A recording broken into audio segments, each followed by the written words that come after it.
పరుస్తూ ఒక అడుగు కోర్టులో వేశాం, హైకోర్టులో మరొక అడుగు ఇవాళ రిప్రజెంటేషన్స్ ఇచ్చాం, మళ్ళీ డీజీపీ గారికి ఇస్తాం.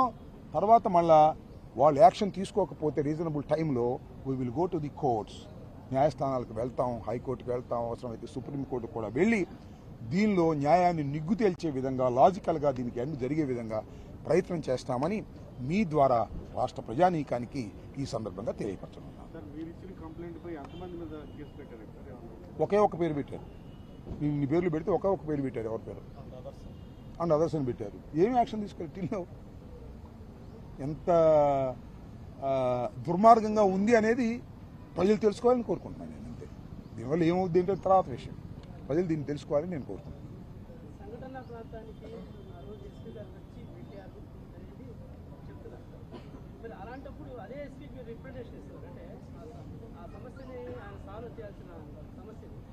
సో నేను చెప్పదలుచుకుంది ఏంటంటే వ్యవస్థ పొల్యూట్ అయింది, అయినా ఆ వ్యవస్థకి రిప్రజెంటేషన్ ఇచ్చాము. మీరేది ఏంటంటే పోలీసులే ఆ రోజున దాడిలో వాళ్ళకి సహకరించారని చెబుతున్నారు కదా, వాళ్ళకే రిప్రజెంటేషన్ ఇచ్చారు కదా అని మీరు అంటున్నారు. ఎస్, ఇచ్చాం. వాళ్ళు ఏమన్నా రియలైజ్ అవుతారేమోనని. రియలైజ్ కాకపోతే న్యాయస్థానం ఉంది కదా, వీళ్ళకి రిప్రజెంటేషన్ ఇవ్వకుండా న్యాయస్థానానికి వెళ్ళడం నాకు ఇష్టం లేదు. కాబట్టి రిప్రజెంటేషన్ ఇస్తాం, రీజనబుల్ టైంలో వాళ్ళు యాక్షన్ తీసుకుంటే వెల్, రీజనబుల్ టైంలో యాక్షన్ తీసుకోకపోతే హైకోర్టుకు వెళ్ళి హైకోర్టులో న్యాయ పోరాటం చేస్తాం. ఇది సిస్టంలో చేయవలసినటువంటి బాధ్యత, ఒక బాధ్యత గల పౌరుడుగా నాకు ఉంది కాబట్టి పోలీసు వారికి ఇచ్చాం, డీజీపీ గారికి ఇస్తాం. ఇది ఒక సిస్టమ్, ఈ సిస్టంలోకి మేము వెళ్ళి ధర్మంగా మేము చేయాలని అనుకుంటున్నాం లాజికల్గా. అది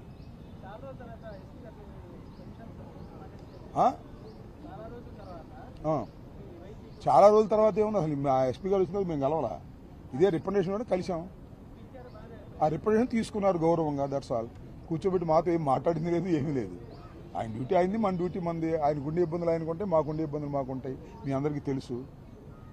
ఓకే, విల్ సీ. ఇంకా ఎక్కడో పోలీసు వారు రియలైజ్ అవుతారు, ధర్మాన్ని చేస్తారనే ఆశ ఉంది.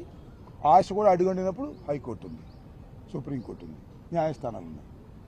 ఓకే,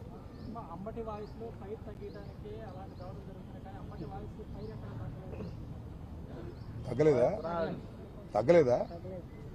పెరిగిద్ది, తగ్గదు, ఇంకా పెరిగిద్ది. ప్రాణాలకు తెగించైనా పోరాటం చేస్తా. ఎంత ఘోరం అండి! నా ఫైర్ తగ్గించడానికి నన్ను అరెస్ట్ చేస్తారా? నా ఫైర్ తగ్గించడానికి నన్ను కొట్టడానికి ప్రయత్నం చేస్తారా? నా ఫైర్ తగ్గించడానికి 18 రోజులు జైల్లో పెడతారా? ఇంకా పదునెక్కుతా, ఇంకా ఫైర్ అవుతా. ధర్మం కోసం, న్యాయం కోసం జగన్మోహన్ రెడ్డి గారి ముఖ్యమంత్రి అయ్యేంత వరకు ఈ పోరాటం ఆగదు అనేది మరొక్కసారి తెలియపరుస్తున్నా. చెప్పాగా, జైల్లో ఉన్నప్పుడు చెప్పా, తగ్గేదే లేదని, ప్రశ్నే లేదు. అట్లా ఎక్కడ పెడితే అక్కడ అనరు, మళ్ళీ జైల్లో పెట్టినప్పుడే అంటాం. ఓకే, సో ఫైర్ తగ్గదు, దానిలో మీరు ఏ విధమైన సందేహపడాల్సిన అవసరం లేదు. అదుబద్దగా చూపించరులే, ఐ డోంట్ వర్రీ. సంక్రాంతి ఆగాగు, సంక్రాంతికి డ్యాన్స్ చేస్తాను, జైల్లో ఉన్నప్పుడు సింబల్ ఇస్తాను. ఆగా నువ్వు ఇప్పుడు ఆ రోజును కూడా నేను ఎందుకన్నాను మీరు అర్థం చేసుకోండి. ఏదో హోంమంత్రి గారు ఉందంట, మాజీ మంత్రి గారు అంత ఇదిగా అంటున్నాను. ఎందుకన్నాను నేను? ఇలా మాట్లాడే అవకాశం నాకుందా? మీరు వస్తే నాకు ఇంటర్వ్యూ ఇచ్చే అవకాశం ఉందా? నా గురించి ఏమనుకుంటున్నారు చాలామంది అని నాకు అనుమానం. రాంబాబు పని అయిపోయింది అనుకునేవాడు ఉంటాడు ఒకడు, రాంబాబు అయిపోయాడు అనుకుంటాడు ఒకడు, రాంబాబు ధైర్యం కోల్పోయాడు అనుకుంటాడు ఒకే ఒక్క సింబల్తో రాంబాబు ధైర్యం కోల్పోలేదు, రాంబాబు తగ్గలేదు, రాంబాబు తగ్గడు.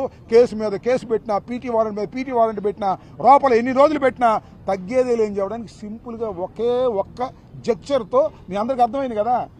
అలాంటి సందర్భంలో వాళ్ళు మాట్లాడడానికి ఇంత అవకాశం ఇచ్చినప్పుడు ఇంక జంక్చర్స్ ఎందుకు? మాట్లాడుతున్నా కదా. అందువల్ల బ్రదర్, ఫైర్ తగ్గదని కూడా మరొకసారి చెప్తున్నా. Thank you. మా అధినేత తగ్గమండవు, పెరగమండవు. అది ఆయన చట్ట ప్రకారం ఏం చేయాలో అది చేస్తాడు. మా అధినేత ఆశీస్సులు మాకు ఎప్పుడు ఉంటాయి. నేను ఖచ్చితంగా మా అధినేత ఆశీస్సులు పొందే విధంగా, రాష్ట్ర ప్రజల ఆశీస్సులు పొందే విధంగా చట్ట ప్రకారంగా ప్రవర్తించేటటువంటి వ్యక్తే ఈ అంబటి రాంబాబు తప్ప చట్ట వ్యతిరేకంగా ప్రవర్తించేటటువంటి ధోరణి నాకు ఇప్పుడు లేదు, ఎప్పుడు లేదు. ఎవడండి చెప్పింది? ఎవడు చెప్పాడు చెప్పు? ఒక మాట చెప్పు. నోరు పొరపాటున జారితే క్షమాపణ చెప్పిన వాడు ఎవడైనా ఈ రాష్ట్రంలో ఉన్నాడా? అంబటి రాంబాబు తప్ప. చెప్పంటున్నా నేను, అంబటి రాంబాబు తప్ప.